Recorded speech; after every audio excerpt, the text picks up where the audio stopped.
We'll call the meeting to order. It's 9:30, and we'll start with the Pledge of Allegiance. Pledge allegiance to the flag of the United States of America and to the republic for which it stands, one nation, under God, indivisible, with liberty and justice for all.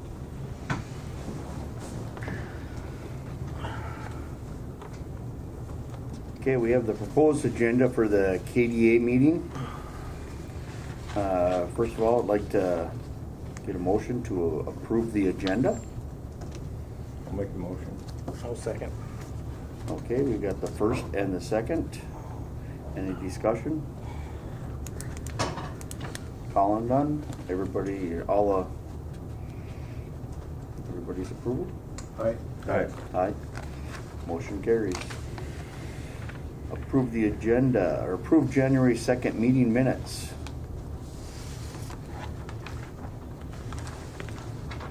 I'll make the motion. I'll second. Okay, motion by McIntyre, second by Hill. Anything for discussion? Nope. Hearing none. Make the motion. Hear the motion? Aye. Aye.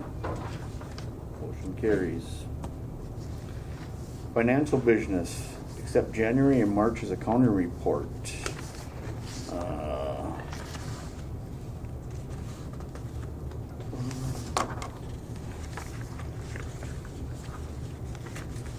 Looks like total fund balance of $258,275.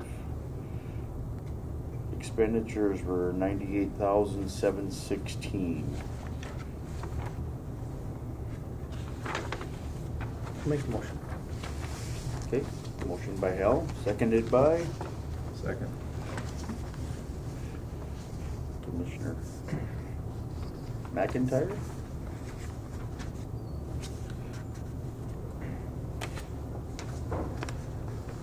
Any discussion?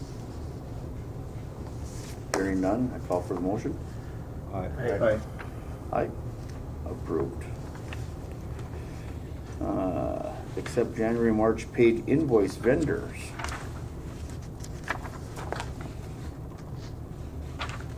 Paying all the bills. Looks like the vendors are $98,715.50. Second. First and second. Any discussion? Hearing none, I call for the motion. Aye. Aye. Motion carries. Ratified payments to the KDA Share of Minnesota Intergovernmental Trust Insurance Payment. We're ratifying everything $1,476. This will be ratified at the next KDA meeting. Ratify the MCIT claim date is 1/24/24 minus KDA portion of $1,476, which we ratified at the meeting, in the amount of $329,411. There is a cost to us associated with this. Mr. Chair. So in January, we paid the whole MSIT bill for the county, Okay. which included KDA. The regular board approved the whole portion minus the KDA in January, Okay. although we paid it, so it'd be on time now. The KDA board, next meeting is ratifying the KDA portion, that 1476. So that's what's before the KDA board today. Okay. Can we get a motion for that? Sure. Then I'll second. Motion by Schultz, seconded by Hal. Any discussion?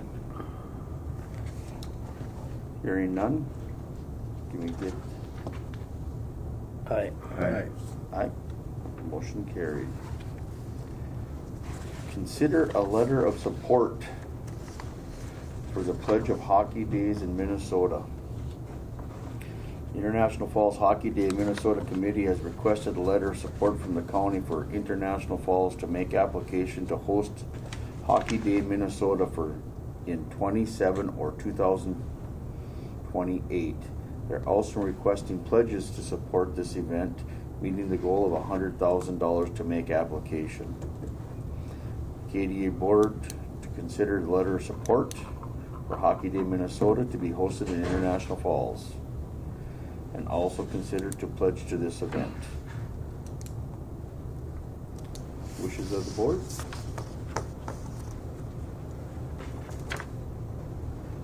I'll support the letter. Want to consider a pledge as well? How are they coming under? Yeah, where they at, do we know? The last I heard, they were at about 85,000 on pledges.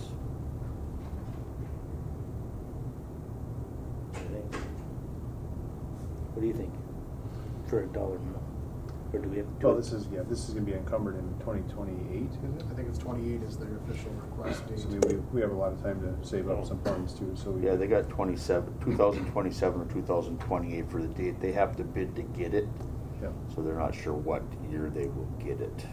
I mean, we can always do a contribution out of here and have maybe 10,000.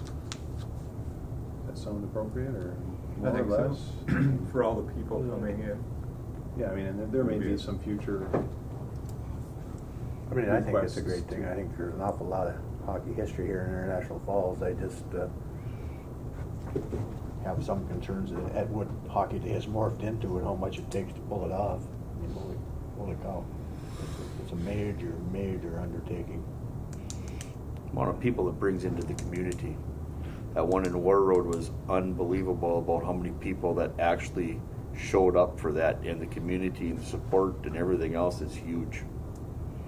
Bemidji's was huge too a few Was it? years ago. Yeah, there's tons of people out on the ice right in front of, right by Paul Bunyan. Paul Bunyan. Mhm. So we'd have a letter of support and a donation for $10,000.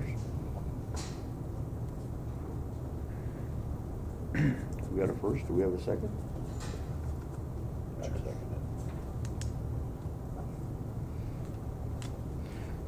it. Any discussion? I hope they can make it work.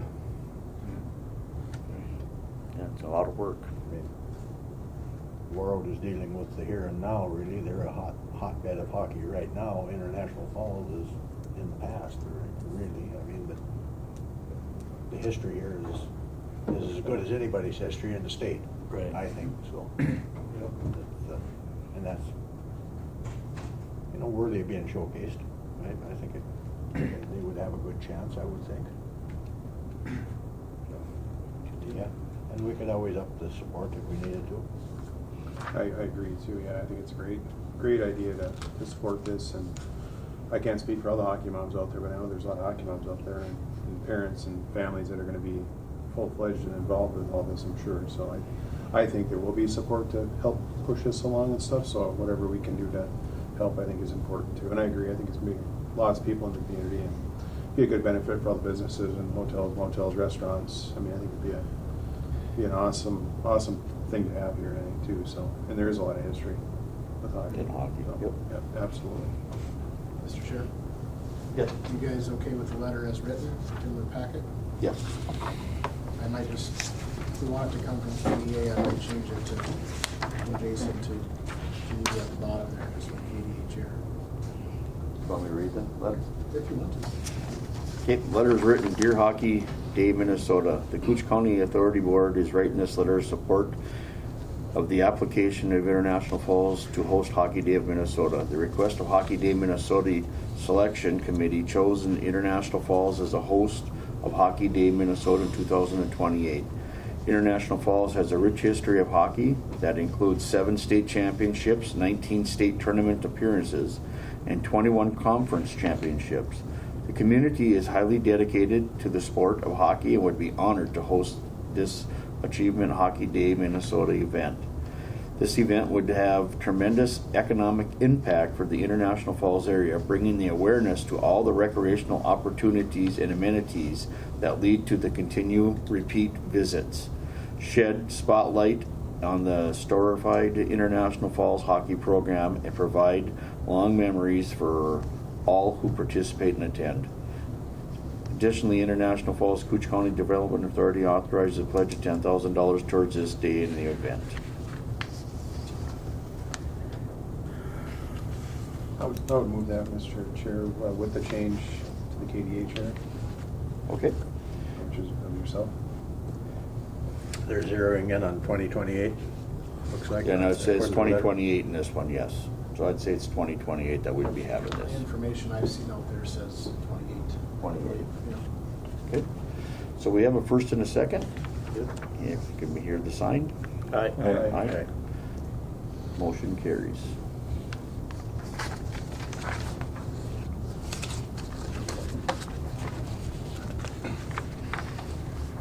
New business. Any new business to bring to the board?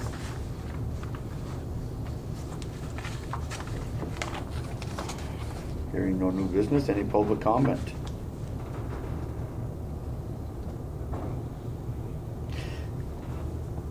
Online or in person? Hearing none, this meeting will be adjourned. Need a motion? Yep. Make a motion. To adjourn. Motion by second. Snell, second by McIntyre. All in favor? Aye. Aye. Motion done. Thank you, Commissioner Roach.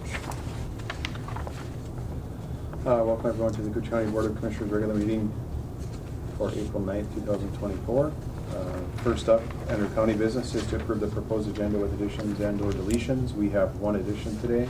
It's the addition of to approve board chair, administration, county attorney to execute cooperative agreement between the county and the city of Narrows Falls for the design and construction of the 5th Street storm sewer relocation. This is part of the jail build here to the east of this existing building. And in order to do that, there's a storm sewer that needs to be removed and rerouted in order to make that lot available for construction. So this is an agreement within the city. The whole harmless is on both sides, as well as the agreement of who's taking care of what. So, and I believe that their process has started, and they go through a couple of readings, and this should be ready towards the end of May, I believe. So, there was some concern of continuing this if our jail bids are, extremely high. But I think, either way, whether we at that time don't commit to doing the storm sewer or somehow postpone that, the lot next door is really not really good for any building at all with the storm sewer there. So, I think whether this moves forward in the next week with our bids for the jail, that storm sewer will have to be removed one way or the other in the future. So I think that's a good, prudent to move forward with it, either way, because it's obviously costs don't usually come down, and eventually we're going to probably need that property for something in the future too, whether it be a jail or whether it be something else. So it'd be nice to get that out of there and know that we're at least have that part of it out of the way. So that's kind of what this edition is anyway. Does that cover it, kind of? Okay. All right. Put that at A9. Yes, we'll put that under A9. Thank you. With that, the chair would accept a motion to accept the proposed agenda as presented with the addition. I'll make the motion. Thank you, Commissioner Roach. A second. Thank you, Commissioner Hell. Any discussion on the agenda? Hearing none, I'll call the question. All those in favor signify by saying aye. Aye. Aye. Opposed? And motion carries. Next up is to approve the minutes from the March 26, 2024 regular meeting.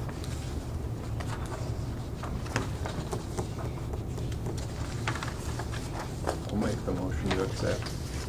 Thank you, Commissioner McIntyre. I'll second it. Thank you, Commissioner Roach. Any discussion on the minutes? Hearing none, I'll call the question. All those in favor signify by saying aye. Aye. Aye. Opposed? And motion carries. Next up is financial business. Chair would accept a motion for item A, approve the March summarized payment listing, B, approve March payroll, and A, CH vendor payments, C, approve courthouse claims, and D, approve highway claims. I'll make that motion. Thank you, Commissioner Roach. A second. Thank you, Commissioner Hell. Any discussion on the claims and payments? Hearing none, I'll call the question. All those in favor signify by saying aye. Aye. Aye. Opposed? Motion carries. Thank you. Next up is human resource. And we have a notice today. Yes, I do. Should I s- Good morning. Good morning. Just a notice of hire for Jamie Howell. She accepted the full-time public health support specialist within the Department of Public Health. And her start date was yesterday, April 8th. So that position was formerly Shelley King. She retired. Okay. So we've filled that vacancy. Excellent. Moving down the list. All right. That sounds great. Not much else to report this week. All right. Welcome, Jamie. Thank you. Thank you. Thank you. Thank you. Have a great week. Thank you, Mary, too. Good luck.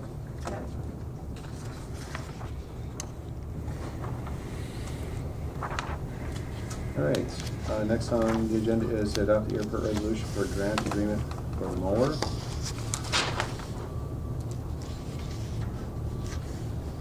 And the county's portion will be $9,493.10. And the state is obviously picking up the lion's share of this. And grantee is split between the county and the city. Total mower cost is $63,287.29. The state's picking up and contributing $44,301.10. And the grantee, which is again the county and the city, are $18,986.19.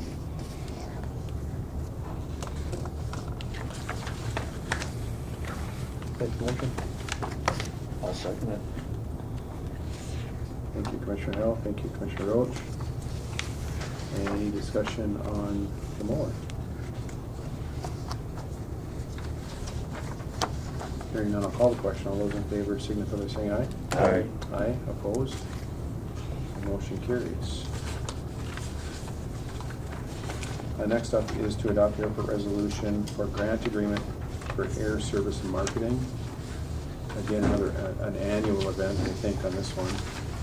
This is an annual marketing agreement with the state for advertising, et cetera, for the local airport here. So the total here is $30,830. State's contribution is $21,581. The grantee, which is the county and the city, is $9,249. So the county's portion of that would be $4,624.50.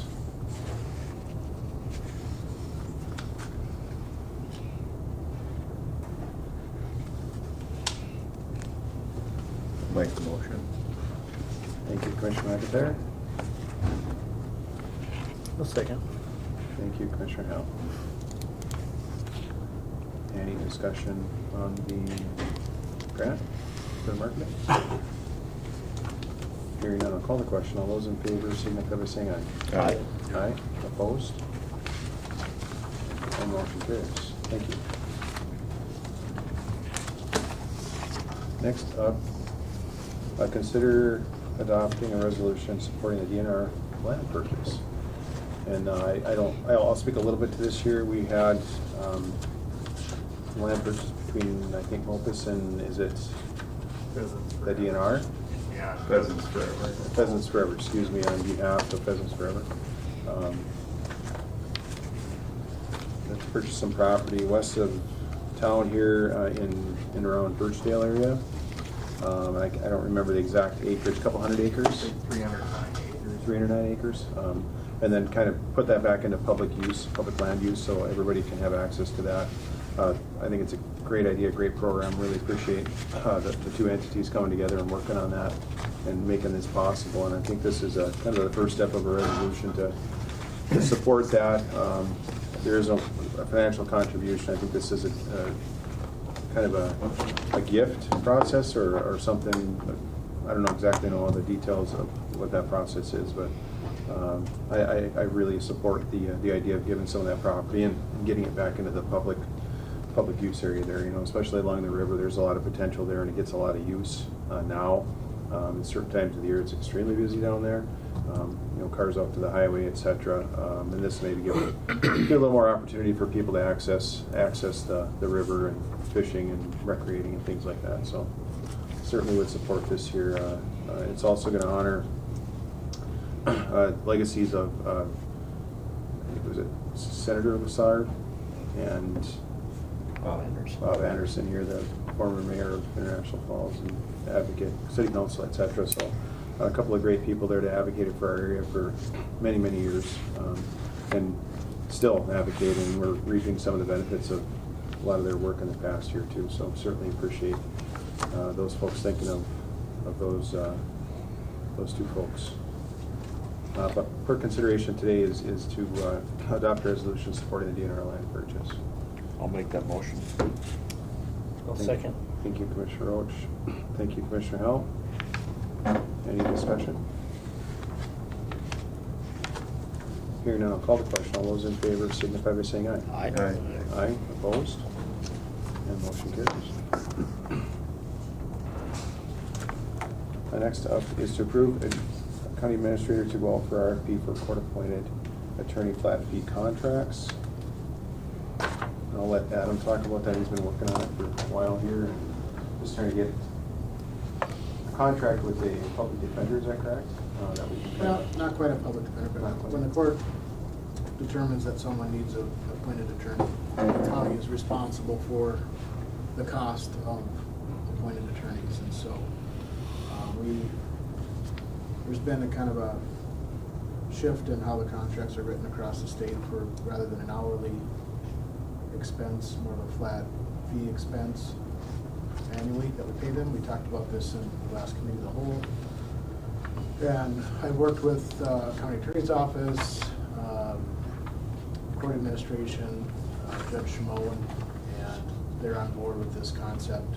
And the goal would be the RFP would go out, and we'd look for 2 court-appointed attorneys to select, and they'd be appointed on a rotating basis by the courts when appropriate. So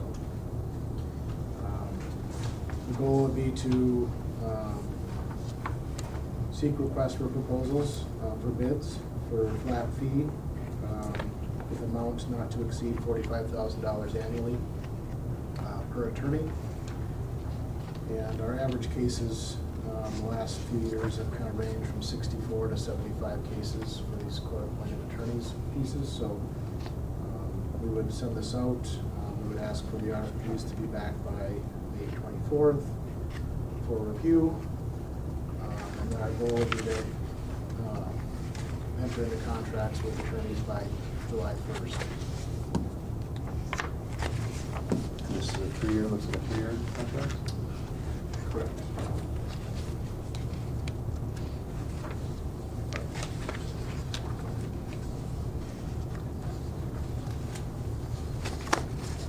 So as it's written here now, then it would be $45,000 per appointed attorney per year. Correct. For a total of 3 years, so $270,000 for the 3-year contract total for 2 attorneys as it's written. If we get the bids at that max, correct. You got 98 here for 3 years. Okay, and that's the not to exceed amount of 45 per year per attorney. Correct. And there's some stipulations written in there for special circumstances. There are special circumstances that they need to be appointed to an appeals case, then they get paid up and above the flat fee. If they need to bring in an expert witness that's approved by the judge or the court, they'll get a stipend for that as well. So if there's anything out of the ordinary, then there's carve-outs for some additional funds for additional work. You made a distinction earlier between a public defender and a court-appointed attorney? I don't know that I can explain that well, but it's a question that I have as well that I can ask. But we do have I think a public defender is appointed by the state, and they do office here several days a week, meet with folks, but the court-appointed attorney pieces, as outlined in here and per statute, focus on, child protection, guarantors, conservatorships, those types of things. I'm not sure the public defender's role is a little different than that. More adult-based, I think, for people that can't afford. The way this reads is basically vulnerable children and adults.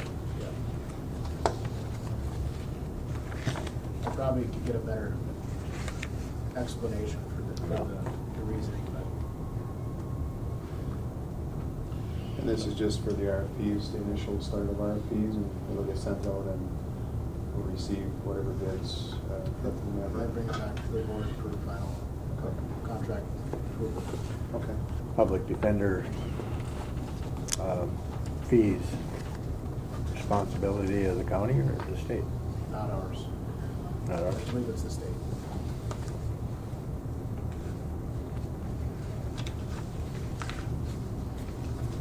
All right, wishes of the board.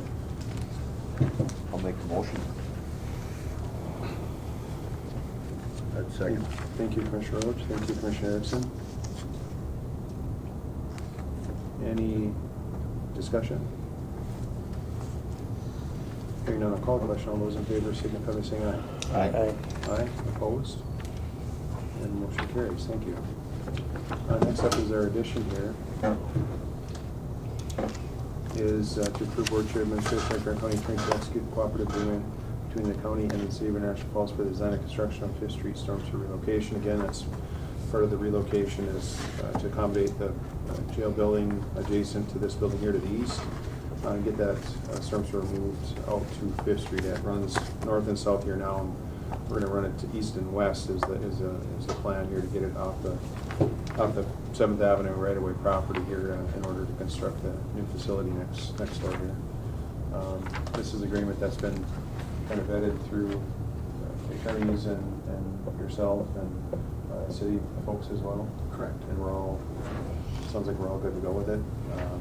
And it's just a matter of time and kind of get this done here. There's some things that we get this here relocated. We have potential of not having some of that into the contract, which in essence would basically save the taxpayers some money on this jail bill here. So getting this relocated timely is important to us, and with the opportunity to maybe not have to do it later on for a different fee or a temporary fee and still not have the permanent pipe in place. So that's important. I appreciate the city working with us on this as well on behalf of the taxpayers. So. It looks like they're gonna open that bids on that today, on April 9th. Bid opening? Yes, and then I believe they have a planned approval to accept, was it next week? I believe. Yeah, the timeline's in your RDA here, but this is the timeline they sent out here a few weeks ago. But their bid openings today, the recommendation to award the bid is April 15th, and they have to do a second reading of contract ordinance May 6th, advertise contract ordinance May 10th, and then not until May 24th do they issue notice of award to the contractor. So we wanted them to stay on this timeline so they can get this project done before we need to get in the ground, and we don't want it to delay our construction efforts. However, with them not issuing a full contract on May 24th, we have time. We'll know by well before then where our bids come in, and we'll have our approvals or decision to approve or not on April 23rd. So as I read it, we're not locked into, there's a clause in here about 20 days after bid opening, either party can cancel the agreement if they don't feel that the bids are satisfactory. So.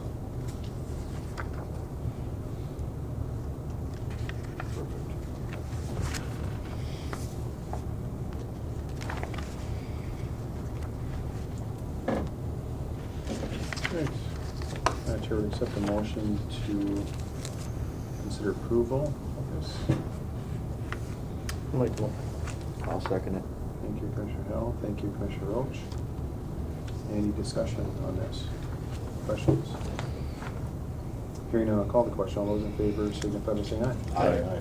Aye. Opposed? And motion carries. Thank you. Next up, line of forest. Hey, Nathan. Good morning.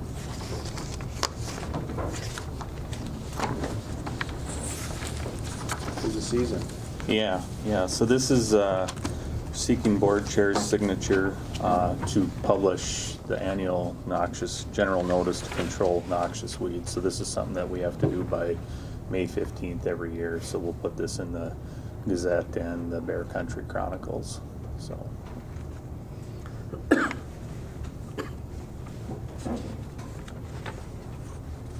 Questions from the board? Make the motion. Thank you, Commissioner Erickson. A second. Thank you, Commissioner Hell. Any discussion? Questions for Nathan? Good to go otherwise? Yeah, next week we do have, so we have a cooperative weed management agreement group, and so next week we'll have a meeting with that group to kind of get everybody in the room, and MnDOT and highway folks, and so everybody kind of knows what everybody's plan is potentially for this coming season, so. You just kind of pick what you're going to spray, and is that how it? Yeah, and kind of coordinate efforts if we can overlap in places, we'll try to do that, but yeah, just to try to get everybody, and then people can share their kind of best management practices, or see, people can share what their best results of past treatment practices have been, so. And there'll be some advertisements on that as well going out and for the public to see? Yeah, that's what this general notice is, yep. Great. So. Great. Any further discussion? Hearing none, I'll call the question. All those in favor signify by saying aye. Aye. Aye. Opposed? And motion carries.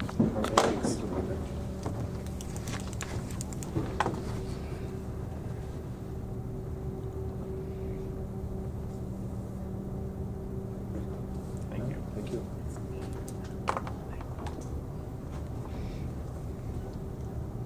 Next item is Public Health and Human Services is to consider approval of letter of support for home care hospice expansion. Yes, we have a few people here on behalf of that. You can certainly come on up if you like to, and maybe Adam can help explain too. Sure. Is there a co-chair? I'll just pull one. I'll grab it. Oh, I can't pull one. Don't pull. Thank you. I'm sorry. That's okay. Good morning. Thank I'll you. let them get organized. You know, we'll bring them. Thanks, sir. Hi. You get out here for a sec? Yeah, Okay. oh yeah. Okay, thank you. Never miss a county board meeting unless by snowstorm or ice storm. Okay. So, the hospice program is kind of went a different direction, and we're kind of don't have that opportunity in our community anymore here for that. I know that's an important part of it. I know it's, our family, many families have done this and been a part of it, so I know Adam had reached out and attended your first meeting. Thank you. We really appreciate that. Yeah. I mean, you go ahead and explain what you got going on, please. I'm Nancy Lee, co-chair of our Koochiching County Home Care and Hospice Task Force. Pat Bioram, I'm former hospice chaplain at Fairview for the past 24 years, so very interested in what's going on. And what happened recently is Fairview Home Care and Hospice chose to leave the community for reasons that I'm certainly not privy to, but they had provided services for home care and hospice patients. At the time they closed, there were about 30 patients or clients that they had under their services. And the other faction in town that has some services is the Good Samaritan Home Care under Sanford, or Good Samaritan Nursing Home under Sanford Home Care. And Adam can help me out because I know he's more in tune to what Sanford is doing too. But they have a small home care agency when this all started, they had one staff and were serving some home care people, no hospice. They don't have any hospice currently in International Falls through Sanford Good Sam. What we're looking at, the task force met about a week and a half ago, and good turnout. There were about 15 people there. Adam was there, and good conversation. Certainly we want home care and hospice services in our community, in our county, for our residents. Sanford can provide some of that currently, and we're looking at hopefully enticing Sanford to branch out into hospice. You know, they've got the home care covered to a point. Looking at hiring more staff to get take more clients under their wings too, but the hospice part isn't in play yet. I can tell you I got permission to say that we have a meeting at 1:30 this afternoon, and Sanford employees will be there. That's my understanding. The director of nurses and the discharge planner for Rainier Lake Medical Center actually went down to Bemidji and visited with them last week, and they being the Sanford staff wanted to attend our meeting today, so hopefully they will be there. Like in person, not Zoom, which is really, right. really reassuring to us. Which kind of makes me feel like they're vested in carrying forward, you know, and seeing what we want and seeing what we need and seeing that if they can meet that need. So I'm very encouraged. Would it be helpful for the county commissioners or the county to send a letter of support? Certainly. And so if that's what you're interested in doing and willing to do, we would appreciate that. The task force would appreciate that. So the letter of support would be to Sanford, because that is the logical step right now, not other healthcare agencies, because we already have Sanford in place in our community. So the other thing, when Nancy said Fairview left, three full-time nurses left doing home care to one Sanford nurse in our entire community. So they are hiring. They have it posted, and for 1.5 positions, I believe. So it's helpful. But just think of our whole community and the people you know personally who've been served by home care over the years. It's not a luxury. It's an essential. So we support any support you can give us. We'd be really appreciative. And the piece I really enjoyed was that they're looking at it as Koochiching County. You know, I'm a firm believer in the county as a whole. And I was glad to hear that the task force, at least, our title is Koochiching County Home Care and Hospice Task Force. So we're looking at services not only in International Falls and just that immediate surrounding area, but branching out to places within the county. So that's my hope. You know, those that know me know I'm pretty passionate about Koochiching County as a whole. And hopefully that will continue, and we'll have services more than for the International Falls. Not that we're not important up here, but we've got a number of residents that are just as important as the local area in the greater Koochiching County area. So if you're interested and willing to do that, that would be great. I, off the top of my head, don't have a name of a person to send that to, but hopefully after the meeting today I would have that. And I'd be willing to get it to Adam if that would be appropriate, or if Adam already has that name. I'm not sure. Yeah, I know after we met, thank you for organizing the task force. I think it is crucial for services in our county to have these available. I know Derek and I had some conversation. Derek did draft a letter that is in the packet for the board here, requesting that Sanford expand their current home care services, and then, you know, also expand hospice into the Koochiching County area. Additionally, in the letter, we thought we would invite Sanford to the county board to have a conversation about the need, the gap, and anything the county could potentially do to support that expansion into the county. So I don't want to double up or step on the task force toes, but we certainly want to be, I believe we want to be supportive of these services. I know this provides a huge gap for the greater International Falls area, but I know there's other gaps in the county historically that when I was in my other role with Good Sam, that North Home wasn't serviced, so we got a lot of calls out of the North Home greater area there that was much closer for Bemidji to the service than International Falls, but I think maybe that could be an additional part of the conversation if Sanford's at the table too, is what are their capabilities and how can we support that? And I don't at all believe you would be stepping on anybody's toes. I appreciate the collaborative effort, you know, that I think is always needed, and it's nice for others to see that it's more than one entity in a community or in a county, whatever, looking at the the challenge that we're faced right now. So collaborative is great, and I think others appreciate that too. I go and just have a united and efficient voice, Mhm. especially if we're courting another organization. I want to make sure we're on the same page.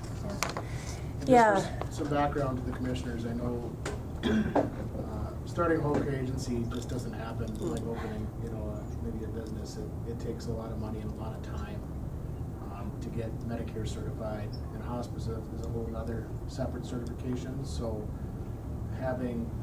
finding organizations that already have that and can have a satellite or a branch office in our location is going to be much easier than identifying other folks that don't have that to start, because it does take several years to even get that going and approved. So I think Sanford is probably our best choice at this point, that has already some relationships in the community. And they do have hospice in Bemidji, so that they don't have to start from ground zero for the hospice part of it, the certification that either, because they do have it in Bemidji, so it would be easier to establish that here in International Falls too. Just a note about hospice. Hospice began in our community in 1984. So in 2024 to have it stop is, it's just not something we're going to let go of. And our community response, we were like almost overwhelmed at the response to the first task force meeting. This is a community that rallies around each other, and we saw that firsthand for one meeting and one this afternoon. So very important to all of us. Absolutely. And I know the home care hospice director in Okay. Bemidji, but if there's a better name, I don't know if she'll be here today or not, but if there is a Sure. name that we need to change the letter to, we certainly can do that. What I can do or Derek can do, are you able to come this afternoon, Derek? Yep. Yeah. We could get their card, and then we would have the correct information. And if you don't mind, Derek, I'll just let you take that on, and then you can get it back to Adam easier, I think. See, if this that's is okay. why Nancy is the co-chair of the task force. I'm the boss. No, Susan Congrave actually is the boss. But anyway, I don't know. I'm just an organizer, I think, and so I don't want to take it away from Derek, because I think it's really important that the public health be the lead in this. I'm part of the task force, but it is a public health challenge, and my passion is public health. Was there for half my life, so that's kind of where I still am. So thank you for being willing to do that. We appreciate it a lot. Thank you. Okay. Good to see you. Mm-hmm. Yeah, you take care. Do you want me to leave the chair for when That's there's fine. another double? Thank you so much. Very good, thank you. I understand you were there as well? What's up? You were there as well at the last task force meeting, is that correct? Yep. Okay, you and Adam kind of worked together on drafting this year? Yep. Thank you. Anything to add or? No, I came in a little late. I wasn't on the calendar until 10:25, until right? 10:25. So yeah, I got here 10 after, and it's running a little early. I am running a little, we're running a little early today. Usually we're running late, honestly, for whatever reason, but today we're not. Yeah, so I missed part of what was discussed, but yeah, we were at the task force meeting, and Adam and I were both there. We discussed doing this letter, so got one put together to send to Sanford, and as Adam said, we'll find out today if that's the correct person that it's addressed to. The home care and hospice director is who we have it addressed to. But yeah, just considering approving that for sending out to encourage them to expand their programming within the county. Right. We all have numbers of the need and the use of this too, I'm sure, over the years.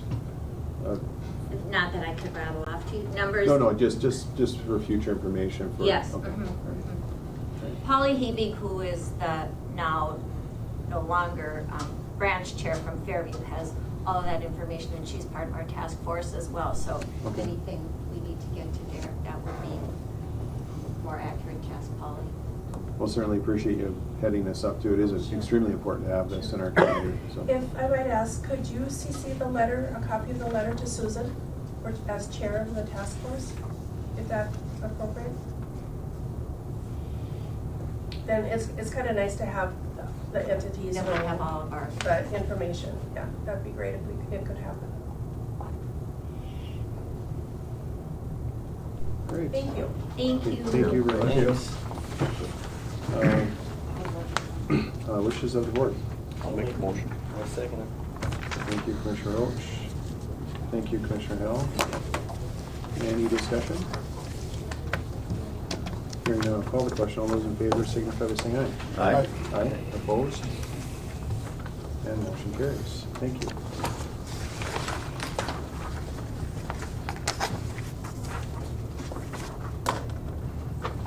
Next up is public comment. Do we have anybody online or in person for public comment?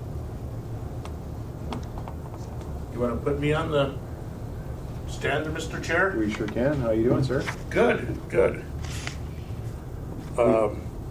Appreciate, by the way, the information I'm getting from the board, the agenda.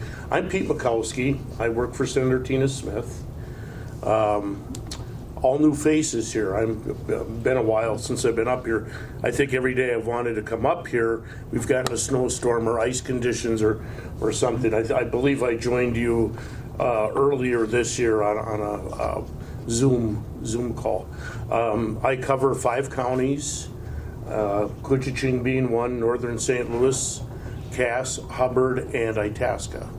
I think I got all 5 of them there. And I've been in this business. I just started my 24th year. I started with Jim Oberstar, worked for Senator Franken, and now with Senator Tina Smith. So I wanted to just come up, talk to you folks. If you got any concerns, I'm kind of your conduit to the senator. So, you know, if you have concerns, particularly on the federal level, let me know. And I know I gave you my information. What I can do here, I knew I was going to be seeing a lot of people up here today, so I brought a lot of cards. So if you want to kind of pass around the cards. So I'm just up here to kind of listen, and, you know, I'm available. That's basically all I could tell you at this point, unless you've got questions for me, and I'll try to answer them or find somebody that, you know, can. I was going to say in regard to the hospice program, not sure what our role would be on the federal side, but you and I have talked about public health concerns up here, so please keep me in the loop. Okay. Keep our office in the loop on that. Not sure what, you know, at this point, it's still early in the ball game, but I know with the senator sits on the Health, Education, Labor, Pensions Committee, very concerned about rural health, and this falls right into that area, particularly mental health, but which is also part of hospice. So Absolutely. Appreciate that. So appreciate your time. If you got any questions, or certainly can, you know, I love coming up here, love the drive. So you have any? My area, I guess, is rural, agricultural, forestry, natural resources and Okay. stuff, and wetlands, waters in Yep. the U.S., wolf management. Mm-hmm. We need to manage them. And I'll think of something later on. Okay, well, that's fine. I kind of looked at the calendar and said, well, the weather forecast looks pretty good. I'm not going to have an ice storm, snowstorm, end up in the ditch. So yesterday afternoon I said, I'm coming up to International Falls. I'll try to give you a little more advanced warning, but this was, I figured, an opportunity to come up here and chat with you folks. So We appreciate that. you know, we're only a phone call, text, or email away, and you know, I know that this area is very important to the senator. I try to get up here as much as I possibly can, but obviously with 5 counties, I'm on the road a lot. Yeah. So, but Mr. Chair, any questions at all? Or No, you're welcome to hang out. We're going to have some discussion on a few things after that might be pertinent to something. Okay. If you got a chance to hang out. yeah, I'll be here for a little bit, and then I'm Sure. set up some other meetings. So. Sure, absolutely. You know, but we're obviously very concerned about the community.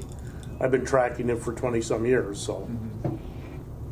Yep, they appreciate that, and I know you do a great job, and you've always been very open with us here too. Yep, So yep. I appreciate it. One thing that is coming up, and I don't know if you've gotten the information, we're going to be very shortly taking, and I've got to explain, a congressional designated spending, or in the old days we used to call them earmarks. So I don't know if there's projects out there. Have you received information from our office?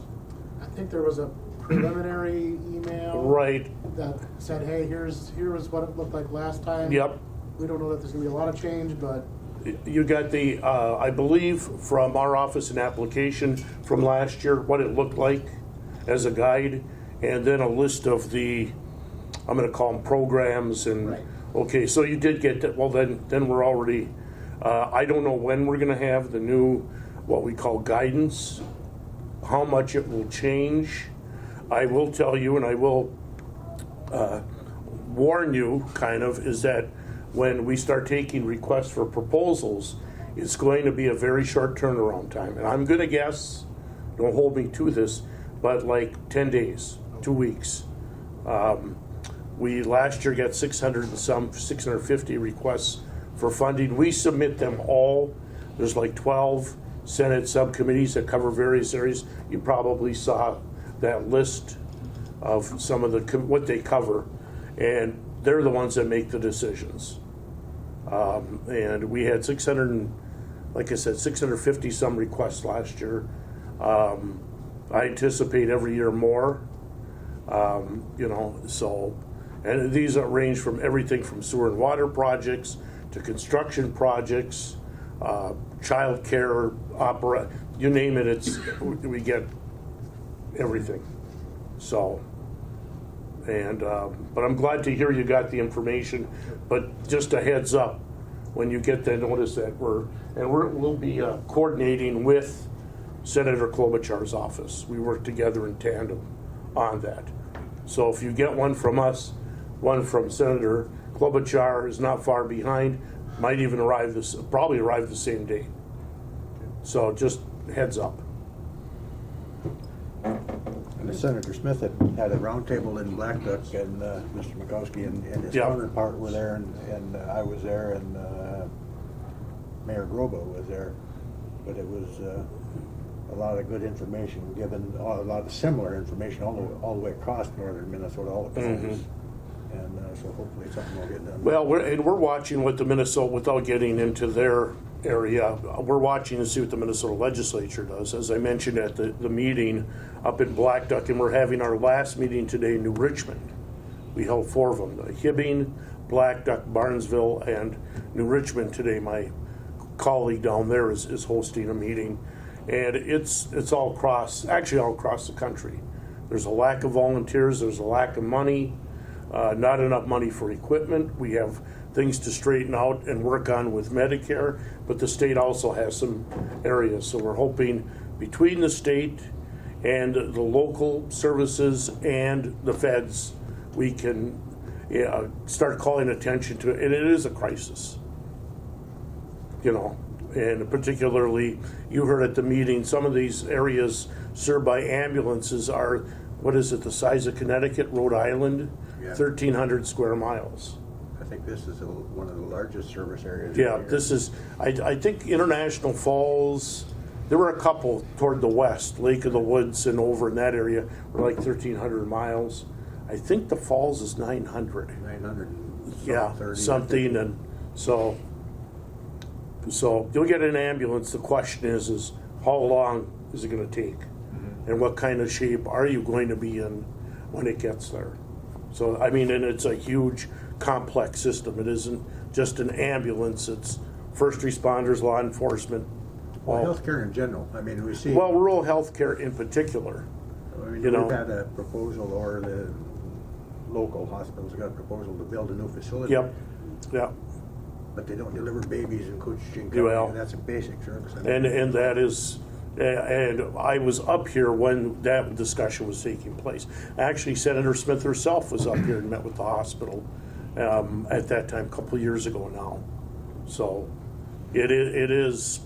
It isn't just International Falls. It's all across the state. That needs to be addressed. That's the basic service of to me. And that when you counter that or add that into the fact that we lost a school out here. Yep. Oh yeah. We're not going to attract any younger families up into this area if they have to travel 100 miles to deliver babies. I watch the demographics of this region pretty well, and it's scary to a point. All you do is look at the population signs of the cities, and doesn't take a mathematician to figure out where we're going. So, but I am here if you need my assistance of our office. Certainly I'm around. I'm easy to reach. Awesome. So, Yep, sounds great. Yep. Yep, thank you. Bet. Thank you, sir. Anyone else for public comment? Yes. Thank you, Mr. Chair. Just to touch on what Commissioner Erickson said, one of his areas of expertise, or what your concern is wolf management. I just spent 3.5 days in the woods and never saw one whitetail. You see a track, but you see a wolf track right around with it. There's a lot of deer out west where some of the agriculture is, and in the urban area of International Falls. Pretty soon these wolves are going to be in International Falls. And it's a federal issue, the big control, but the state of Minnesota and the counties have to step up. And we have to make it known that the wolf population is out of control. And the number of wolves in the state of Minnesota are congregated in Koochiching or northern St. Louis counties. I mean, it's a fact. Yeah, we get nothing from the state, so hopefully the counties, northern counties, I don't know who sits on Northern County Board now. I think it must be an issue you guys talk about. We need to keep talking about it and push it, because it's an area that keeps people in northern Minnesota, and it's sportsmen. And it's all kinds of sports, whether it's fishing, golfing, hunting, whatever you're doing. But if we don't have that opportunity to do it successfully and have fun, we're going to lose more and more people. Thank you. Well, if you're involved, it spreads to agricultural too, because they've discovered in the past few years that the wolf scat, the cattle pick that up, and it causes abortions and opens and things like that. That's an issue for the ag sector too, not let alone the sportsmen. So it's you manage everything else, you need to manage a predator, and that's pretty simple. It was just a very discouraging weekend in the woods to see such little wildlife. And we've had a great winter. What deer in there should survive, but the wolves have all survived too. They haven't had to fight the snow. So. Thanks, Brian. Yep, thank you. Anyone else for public comment? Yes, So please. I just came in, I was interested in his topic about ambulance service and that. Yes. And I want to share my experience, which was about a year ago. Injured my hip, had to go to the hospital emergency room about 4 o'clock in the afternoon, and they reset my hip. It was dislocated, but they had to go to look for surgery. So they called for ambulance drivers. They're all on vacation. I sat there all night long, and they flighted me out the next afternoon at 1 o'clock in the morning, or in the afternoon, because there was no ambulance drivers. Well, that's totally, I can't fathom that. If there was a bad accident, you got to have an ambulance driver on payroll or schedule. I just don't understand. I don't know if that's the hospital's fault or the city's fault. I don't know. Yeah, it seems like it's a regional, rural, across not just our state, but every state across the country. Honestly, you can read articles from here to Wyoming, and I know they're more remote, obviously, but when you wait 2.5 hours for an ambulance just for them to show up, and there's articles I've read that's how long you wait, because that's how far the hospital is away from where you live in some areas. So it's maybe a little bit of an extreme rurality issue there, but we're very similar too. Our next level of care is at least 2 hours away, if not further, to get to that next level of care, whether it be Bemidji, Fargo, Duluth, wherever you're going. It's important for us to get there and be there, because there are no other places that can service us here either. So yeah, and I appreciate everybody's input on all this ambulance information. Every little bit helps and stuff, and I think it is a lot further than just a local regional problem. I think this is more of a kind of a across the nation type of problem here, especially in the maybe more rural areas where we don't have 5-star or hospitals that can care for everything, you might say, and have an ambulance in the basement. We don't have that here. So Mr. Chairman, my guess would be, not knowing your particular case, but I know with the ambulance services, and actually I've been in this for 40 years, I'm still involved with EMS, is that there probably was a crew available to handle emergencies, but not, and I'm just surmising here, a crew to handle the transfers.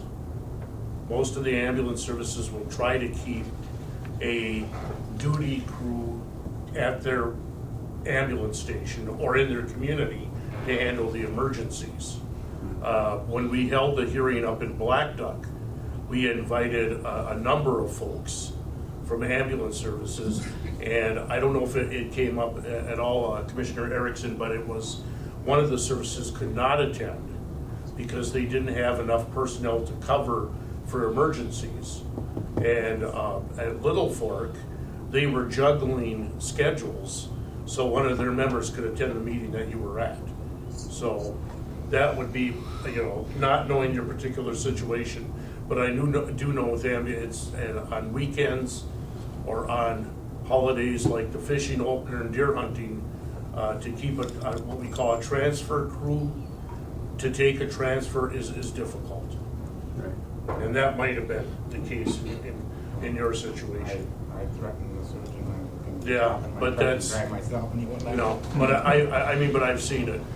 And I've had to make those calls. We would get calls from various hospitals. Can you guys take a transfer from here to Duluth? And we just didn't have we kept our primary ambulance staffed for emergencies, but not for the transfers, because you don't know when you're gonna get a transfer.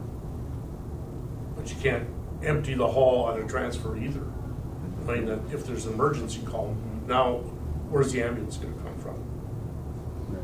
Yeah, that's a good But point. it as I mentioned earlier, without beleaguering the meeting, it's nationwide. It isn't just Minnesota. It came to attention here because the Star Tribune did an article on it, and all of a sudden it caught like wildfire. As a matter of fact, I was just texting the chair of the EMS task force and asking him where they're at, and they're still working on a number of solutions. So Yeah, there's some gap funding there at the state that's hopefully going to be available or potentially available from Senator Hochschild, I think, that authored this bill. him and Feist and Representative Liz Lagarde, but I also know your representative here, Roger Scraba, is very involved in this because where he's from, Ely, has got some serious ambulance issues. Yeah. So. Yeah, thanks. Absolutely, thank you. Anyone else for public comment? No further public comment. We still have the committee of the whole here coming up. If there is no other public comment, I'll ask for a motion to adjourn. Make the motion. I'll second. Thank you, Commissioner Howell. Thank you, Commissioner Roach. Any other business? Any no other business? I'll call the question. All those in favor of adjournment, say aye. Aye. Aye, opposed? And we are adjourned. Well, thanks everyone for hanging out here. We had a little short recess and got to visit and stuff, so appreciate all you hanging out here. We're going to move into the committee of the whole agenda here. First item on the committee of the whole agenda is public comment on the local golf course. Everybody, obviously the golfers know, and most of the public knows that the golf course hasn't been open for a couple of years. And we're just taking public comment here. In a couple of weeks ago, we made a decision at the board here to not do a monetary support, but we're still going to try to facilitate whatever we can, however we can, whatever partnerships or relationships that we can help with to get this thing up and going. We've had talks with the owner, with a potential operator. We got into some pretty in-depth discussions, but for our county board at this time, it's not the right move to contribute to it. We don't have any other entity with us, necessarily private or public. So it's quite a bit to chew off for us at this time. We have a lot of projects going on, but we certainly want to facilitate any discussions and opportunities that we may be able to do here to kind of get this thing up and going again. So, with permission of the owner, we had discussed this with the owner of the golf course, and he was amicable to allowing some discussion on this here. Obviously, every decision that gets made is obviously a personal business decision on the owner's part. It has nothing to do with us here, so I just wanted to mention that. We're just trying to help this along however we can. So anybody that would like to speak to this, I know there's some economic opportunities that Jennifer has mentioned. She can certainly speak to that better than I. things like that here. Looking at it as long-term as an area. That's how I'm kind of looking at it, as long-term area for people to want to be here and recreate. I think that's an important part to have people here. I mean, I know everybody doesn't do that, but a lot of people do that as well. They do go out and they do recreate and do that on a regular basis, and it's an opportunity for our community to have that as a not only a local opportunity, but as a tourist opportunity as well. So, but yeah, I'll just open the floor for anyone who'd like to. Yes, please. Yeah, Mike Volstead from the Falls. Excuse me. And go back in that time of that meeting, right, where the owner of the golf course came to you and presented that possibly you buy the golf course, then his friend or whatever would run it. Is that how that was presented? No, I'm just curious to go back in time. Actually, to be honest with you, we formed a committee and approached the owner of the golf course because there was no interest from any other entity. We had heard there was nothing moving on it. So we formed a kind of like a committee here, just a subcommittee of a couple of commissioners, I think the old operator, perhaps manager, a potential future operator, perhaps, Adam Cole, and the owner discussed opportunities, and that's kind of how that got started. There was nothing so far as numbers. When we had a closed meeting here a month or so ago, discussion in that closed meeting was pertained to a lease and or purchase of that. And all that, when this is officially closed, if the county board officially closes those discussions, that information has been recorded and is available to everybody to see what we discussed behind closed doors.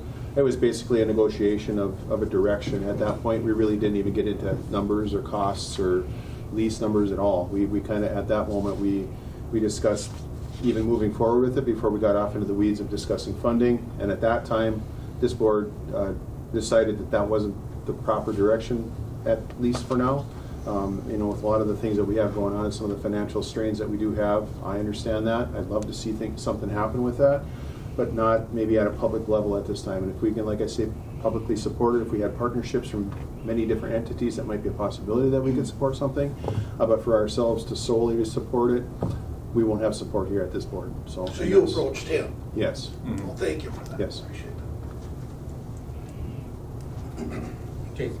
Yes, please. I don't want to get into he said, she said, but you had mentioned that he was never approached by anybody. But I know two offers that individual groups had offered what he was asking. So I don't think he really wants to part ways with it. I don't know.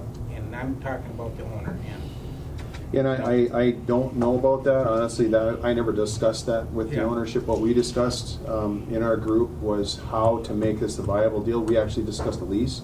That was my approach, was a lease. That was kind of our thought amongst that committee, that we don't want to purchase a golf course. That isn't the right use of funding. However, if we can lease this space to have an opportunity to get it going and see what happens after 2 or 3 years, maybe it becomes more attractive for someone to buy, perhaps.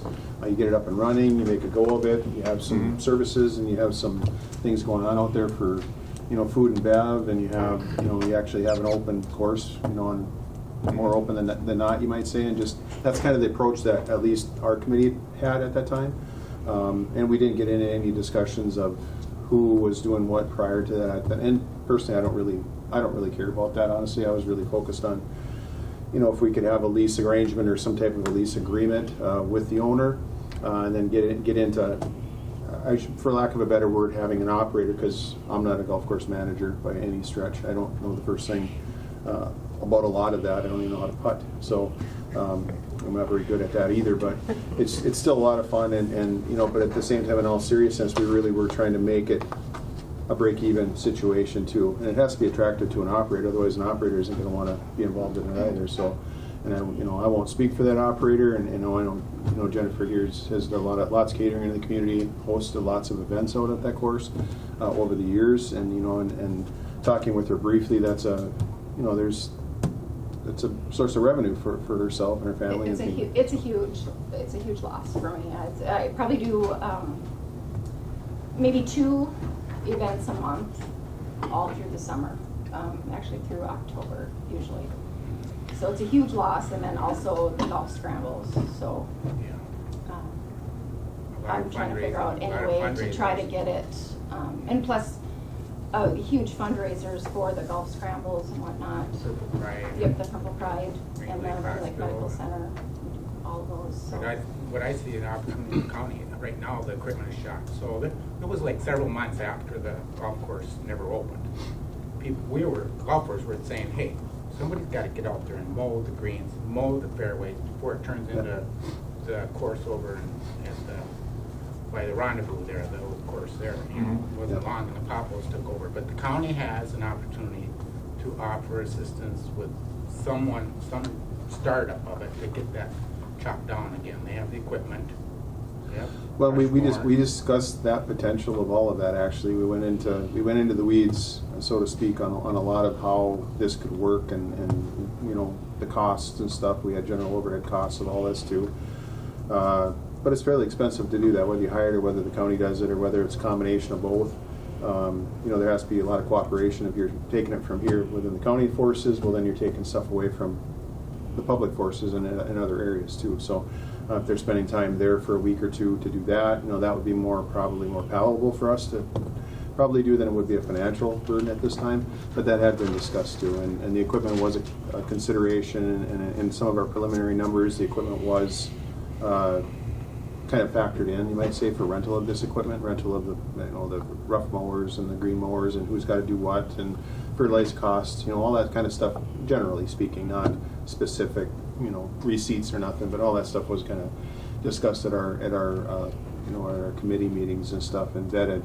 But then, like I said before, before we got too far off into the weeds of getting into it, we brought it back to the full board. We decided at that time, through conversation with Adam and Adam Cohen, Adam McIntyre here, we did, you know, it'd be fair to bring it back to this group here, because this group had to make that decision. You know, we have a lot of things going on. We have a lot of financial burdens that we have to commit to and are committed to in the really near future here. I'm not going to say that there isn't opportunities that we could help support that in some way, but probably not to the tune of what it was when it was presented to this group at the time. I appreciate even being at the table still, because right away the city kind of washed their hands of it. And it's a city-county thing. It's economic development. And Kita, I think, is city and county. If I'm not wrong, I don't know. But they have mowers too. They could offer, you know. Well, it is, but we don't make decisions for that local entity. The owner has the ultimate. Right. I mean, and it is an ownership decision ultimately. I mean, it is an owner, a privately owned golf course. It isn't publicly owned. And you know, I was happy that the owner was willing to talk to us, to be honest with you, and be able to move forward. I think that he's committed to moving forward. It's something that actually can work. So, I mean, and I, like I say, I don't know past conversations. I don't know of any of that. I personally don't really care about that. I care about looking ahead a little bit and moving forward with something. But obviously, it'd be great to have, you know, public support, you know, across the board to do this too. I mean, we don't have that. We really don't have an opportunity to. We just don't. I mean, you know, yeah, we can have. I support it, sure, but everybody here's got to support it too in this room, and everybody out in the community's got to be, you know, more for it than against it. And I agree with you 100%. It is an economic opportunity for our area. I think it's unfortunate because it's something that people that want to leisure and recreate are not going to have that opportunity to do that. So that's unfortunate. It's been there for a long time. It's a great course, and you know, I support that. However, I think the community has to support it too. And like you say, if we don't have other support, it's hard to commit to that too. You know, so it's a tough time right now too. There's a lot of stuff that's happened in the past that makes it difficult to move forward. A lot of businesses struggled and suffered over the course of the last few years, and it just hasn't been easy for many of them, honestly. And for us to go out and start picking what to help and what not to help, that's another thing too. And that's not the function of government, but you're right, it is a function of economic development to a certain extent. So. Well, you guys know I really enjoy golf. I was out there a fair amount. My boy is on the golf team. I would love to make a go and figure out how to get a golf course going again. Like you guys said, the equipment out there is almost non-existent. You basically have to release or buy new stuff. I know the new stuff is very expensive, but I think you could lease pretty good equipment for just to get it going. And I don't know, there's a lot to do just to get it kind of, you know, the old greens could probably get rehabbed to be used, but the new ones, you basically have to cut all the grass off of it and start over. We understand the timing is everything too, because if it sits a whole lot longer, you know, it's going to be a lot more work to get it going too. So that was. That's fine. Yeah, keep it the way it is. Okay. Could you mute unless you're going to speak, sir? Is it Tom? Tom, are you on there?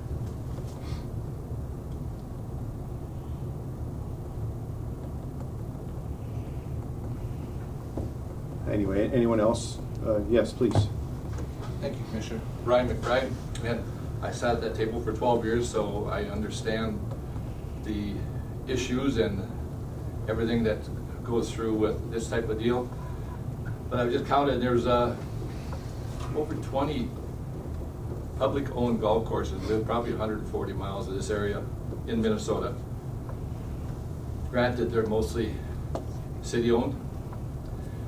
So this makes this unique here. We have a county parcel that adjoins the city of International Falls. And what an opportunity for these two government units to work together to make something better for this community. I understand the angst between the city and the county. Well, we can't even fund an airport, which is maybe one of the main economic engines in this area. So this kind of takes a back seat to that. But our time frame is so short that if somebody did step up, and if this board and the city council could work together, any kind of support to make that work, it probably could make it a little more palatable. It may work, but if this board and the city can't get along and solve issues, it's not going to work anywhere. We can't get anything solved at all. And it's just encouragement to you guys to try to work to move forward with this stuff. Right now, there's 25 young kids in high school out for the golf team. I don't think there's been that number in many years, and they don't have a golf course. You got to go to Fort Francis, and through the kindness of Koochiching over there, they're allowing us to play over there. But we can't host tournaments. The kids got to play off a mat all the time. It's not fair to them. And it's just one more reason for youth of this community, when they graduate, they leave, they don't come back. It's not just golf, but it's everything that we're losing. And if we can't keep our youth here, we might as well turn the lights out, folks. It's you know, you got the big blue building over here that you got to keep the lights on, but they got to keep people working there. You read the paper every Friday. They're asking for people to work. There's no young people in this community to go to work. So we need whatever it is to help get this community to survive, and this is just one part of the apple. And so I just appreciate being able to talk to you and say, you know, don't close it off totally if the opportunity's there, but it needs to be within the next few months. Somebody's got to step up, but I'd encourage the county board and the city to work together to try to make this work. There's things you can do. I mean, there's so many community assets that use that out there to fund their yearly expenses and to help other parts of the community. They've lost that, and that's silent dollars that you don't see, but they see it and they feel it. And that's thousands of dollars, whether it's the school, whether it's the hospitals, whether it's a vets club, whoever it is that use that to help them survive. So it's not just for the golfers, it's for the community. Thank you. Agreed. Thank you, Brian. Anyone else? Couple things. This is Sheldon Bull. If a partner's identified, how would they go about contacting? Who would they go about contacting? Would it be Adam, somebody to talk with? Yeah, I think we'd have to probably correspond with the owner. And myself, Adam McTire, Adam Cole here, I think would be even probably Tom if he's online, whoever you feel comfortable talking with. We're all in that committee together.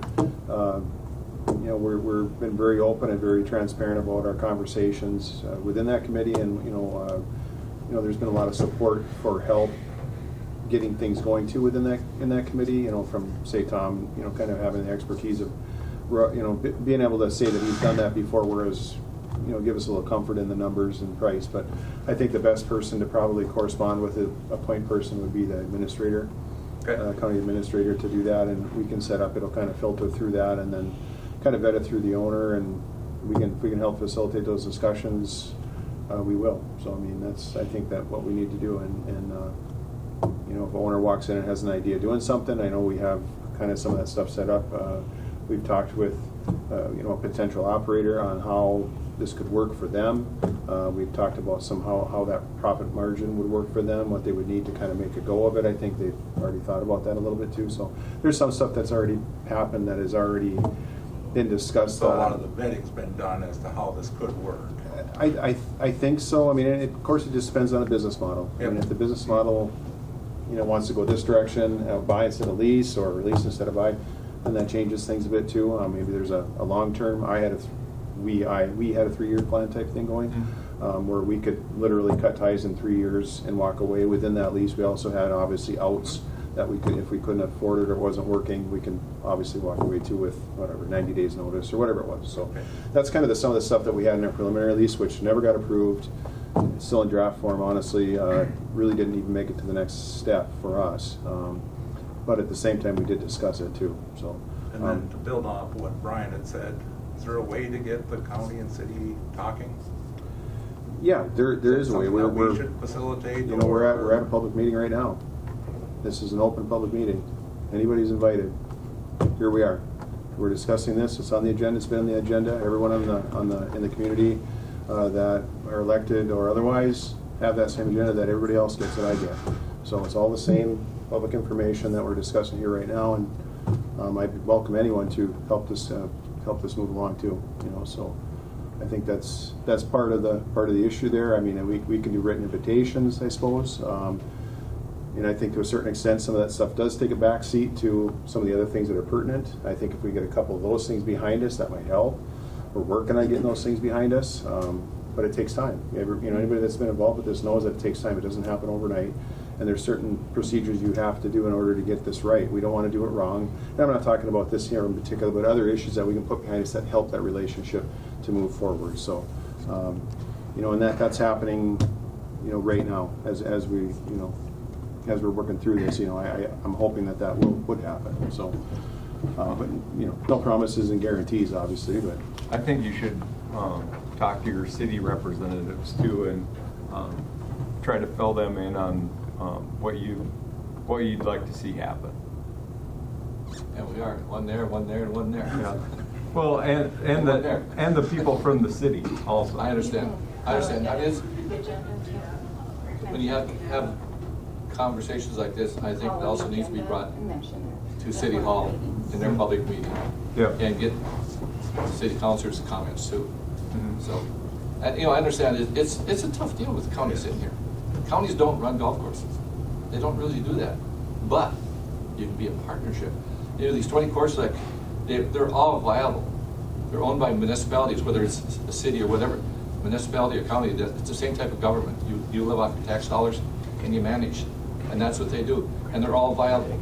They spread rumors around about, Virginia's closing. You talk to Virginia, the mayor of Virginia, he said this golf course will never close. It's one of the most viable things around. Granted, they got maybe a little different tax base than we have here, and we understand that. But government can do these type of things and do it in partnership. And it would make it a lot more workable, a lot more affordable if our two local governments could do something like that.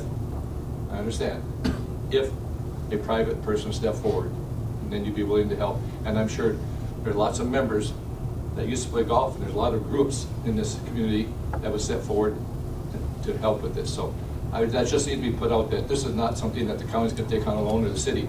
It's the whole community. And the community goes all the way out to Birchdale. I understand Commissioner Erickson's angst on some of that stuff. I mean, most of his people don't see that benefit. They don't see the benefit from the airport. But it's still the benefit of the county and the region. So I think we're all involved. And I just hope you keep your eyes and ears open and don't be closed on it. If something comes forward, you need to be able to listen to it and hopefully act positively. So thank you. And just to build on the kids, Tom's golf camps for the kids were well attended. My grandson from Tennessee was able to attend one a few years ago. He still talks about it all the time.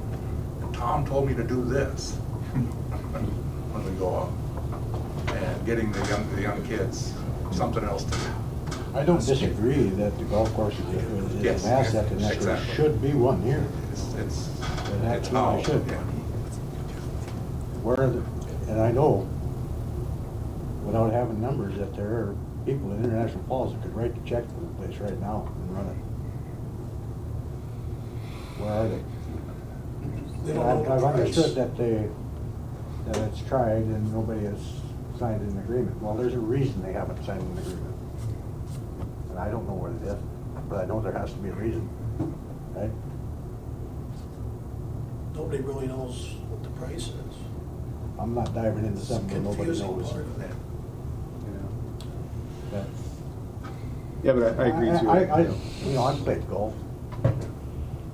Even out there, when I was younger. I'm too dang old for that stuff now, but I appreciate it. It's an asset. But it's not the county, not a county responsibility. And if it was, and I understand it's going downhill. I'd love to see the kids have something like that. But I just don't know. You don't raise people's taxes and then dive into something that you don't know. That's just where I'm at. Mr. Chair, Yes, please. I'm not in here, this is Steve Blair again, but I'm city bashing, I think, but I know I attended that city council meeting last summer about what was taking place over at Cary Park. You know, was told by neighbors that they're gonna tear out the basketball courts and the tennis courts because they're not getting used. Well, people were trying to use them, but they were in a little disrepair. And the surface got damaged during the flood. They had the sandbag machine set up on the basketball surface, which was ridiculous. And rather than redo the surface, they had flood insurance. So they went in last fall and milled up all the infrastructure, and it's a mud hole now. I watched them take the city loader and crush the perfectly good basketball backboards and nets. You know, where they could have just taken them and reused them somewhere else. Like at Carson Loopy, where they said, oh, the kids can go over there and play. Well, it's a grass court. It's about 20 feet from one end to the other. It wasn't fenced in, or it wasn't lit like this facility was. So I don't understand. The kids gotta have a place to recreate, and the golf team does not need to go to the golf simulator in the back of Border Bar. But there has been 2 legitimate offers that I'm aware of. I don't know. I don't know why they fell through. Well, yeah, if there's something in the future though, certainly, like I said, let one of us know that's on that committee, and we can certainly discuss with whomever. Because I think we all want what's best here too. So I mean, some of the stuff over there, I don't know. That's not in our purview of Cary Park necessarily. I think we do want to work together with whomever will be willing to do that. So, but in the spirit of doing that, is there any other public comment? Any online? Tom's on Jason, one more comment. Sure. You have a group, steering committee, working on this. Have you brought in the owners of Camp Cooch? No, we haven't. I think someone should reach out to them, because they would maybe be someone that would be able to partner with whoever.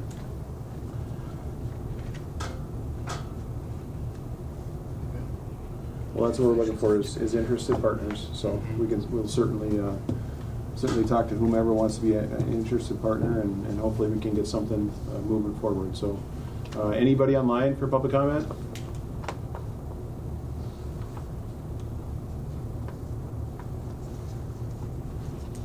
All right, well, thank you. We'll close the public comment on the golf course for now here. We'll keep you posted what's going on and try to foster those relationships with everyone too, really. So, and anybody has any thoughts or ideas, please get a hold of one of us, and we could certainly move it forward however we can, so. I appreciate the opportunity and I do appreciate the conversations. Well, thank you. Appreciate you being here.